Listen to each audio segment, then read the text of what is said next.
নিজের বাড়ি। এই নিজের বাড়ি কথাটা খুবই আপন, খুব কাছের এই শব্দ হচ্ছে নিজের বাড়ি। আর এই যে ছবিটা দেখতে পাচ্ছ, এইটা হচ্ছে আমাদের নিজেদের বাড়ি। অর্থাৎ এখন তো আর সেই রকমভাবে জমি কিনে বাড়ি করা পসিবল হয়ে ওঠে না। আমাদের এই ছোট্ট 2 কামরার একটা ফ্ল্যাট, সেই নিজেদের বাড়িতে ঢোকার স্বপ্ন পূরণ। আমার আর রাহুলের পরিচয় কলেজ জীবনে। তারপর থেকে নিজেদের পড়াশোনা, মাস্টার ডিগ্রি কমপ্লিট করা, যে যার কাজে ব্যস্ত থাকা, আমি টিউশন নিয়ে ব্যস্ত এবং রাহুল তার জবে। কিন্তু যতই প্রেম করি না কেন, আমরা কিন্তু নিজেদের কাজে বড্ড বেশি ডেডিকেটেড ছিলাম। আমাদের মাথায় একটাই জিনিস ঘুরতো, কবে আমাদের একটা বাড়ি করতে পারবো। কারণ রাহুলের হিসেব মতন কোনো বাড়ি ছিল না, অর্থাৎ তারা রেন্টেড হাউসে থাকতো। তাই জন্য এই নিজের মাথার ছাদ হবে সেইটার আকুতি অনেক প্রবল ছিল। আমরা যা রোজগার করতাম তার ম্যাক্সিমামটাই কিন্তু আমরা সেভিংস করতাম, কারণ আমাদের কাছে লাক্সারি বলতে এই একটাই জিনিস, নিজের বাড়ি।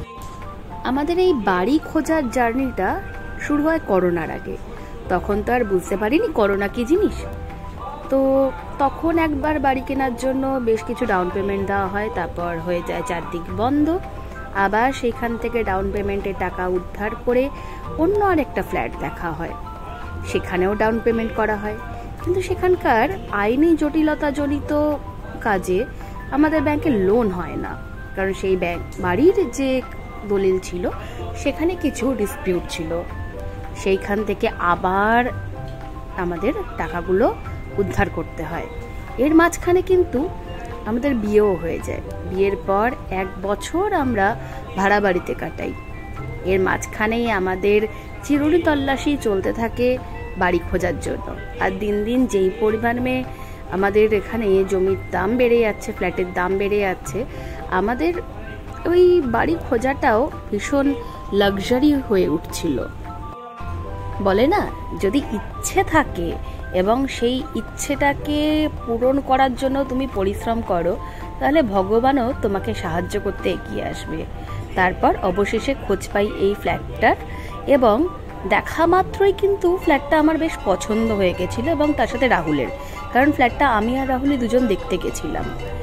তারপর সেখান থেকে দেখে এসে বেশ কিছু টাকা আমরা ডাউন পেমেন্ট করি, এবং সঙ্গে সঙ্গে সব কিছু ক্লিয়ার হয়ে যায়। আমাদের কোনো আইনি জটিলতাতেও পড়তে হয়নি। কিন্তু ফ্ল্যাটের দামটা একটু বেশি ছিল, কারণ ফ্ল্যাটে লিফট ফ্যাসিলিটি ছিল, রাস্তার সামনে ছিল, এবং মোটামুটি ভালো পরিবেশের জায়গায় রয়েছে। তাই জন্য আমাদের যা বাজেট ছিল ফ্ল্যাটের, সেটা কিছুটা বেড়ে যায়। এবং তখন আমাদের ব্যাকবোন হিসেবে দাঁড়ায় আমার দাদা। হ্যাঁ, আমার নিজের দাদা। সে কিন্তু একবারের জন্য বলেনি যে বোন তোর পিছনে আমি থাকবো না। এই যে দাদা কি জিনিস, দাদা কিন্তু এক বাক্যে আমাকে অনেকটা টাকা ধার দিয়ে দেয়। ধার দেওয়া মানে আমি এখানে ধার দেওয়াই বলবো, দাদার থেকে সাহায্য নেব অথচ দাদাকে ফেরত দেব না, এটা তো হয় না। এই জেদটা আমার মধ্যে আছে। আমি যার থেকে সাহায্য নেব তার কষ্টের রোজগারের টাকা তাকে আমি অবশ্যই ফেরত দেব। তাই দাদা আমার সঙ্গে যদি না থাকতো সেই মুহূর্তে, হয়তো এই ফ্ল্যাটটা আমি নিতে পারতাম না। থ্যাংক ইউ আমার দাদা। আর এই ফ্ল্যাটে কিছুটা ছবি তোমাদের সঙ্গে ভাগ করে নিলাম।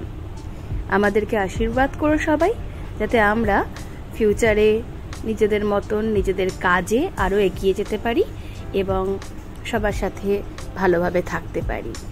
বাবা পুজোয় আসতে পারেননি, কারণ বাবা ভীষণ অসুস্থ ছিল, তাই মাই আর দাদাই এসছিল।